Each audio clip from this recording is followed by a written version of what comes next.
1 মাস হলো ব্যাঙ্গালোর ছেড়ে পার্মানেন্টলি আমি বাড়ি চলে এসেছি, কিন্তু এখন অবধি আমি সত্যি বলতে গেলে মুভ অন করতে পারিনি, আর আমি মুভ অন করতে চাইও না। কেন মুভ অন করবো?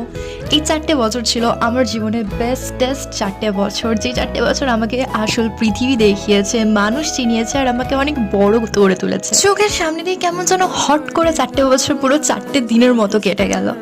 এনিওয়ে, যেটা বলতে চাইছিলাম, এই সমস্ত কিছুর মাঝখানেও জীবনে এগিয়ে যেতে হবে, লাইফে অনেক কিছু করতে হবে, তার জন্যই সব কিছু। বাট খারাপ যেটা লাগে সেটা হচ্ছিল এটা ভেবে আর কোনো রিটার্ন টিকিট নেই। যেই শহরটা আমাকে এত ভালো মানুষ করে তুলেছে, সেই শহরটাতে আমি আর হয়তো কখনো ফিরেও যেতে পারবো না। আর এভাবেই আমাদের জানতে বা অজান্তেই আমাদের লাইফের বিভিন্ন ফেজের মধ্যে এরকম একটা ট্রানজিশন আসে, যে সময়টা আমাদের বাকি পৃথিবীর সাথে অ্যাডজাস্ট করে নিতে অনেক পরিমাণ কষ্ট হয়। তাই কোনো একটা কিছু শেষ মানে নতুন আরেকটা কিছু শুরু। Thank you so much guys. And এই ভিডিওটা দেখে তোমাদের কার কার নিজেদের লাইফের এরকম কোনো ট্রানজিশন ফেজের কথা মনে পড়লো কমেন্টে লিখে জানিও।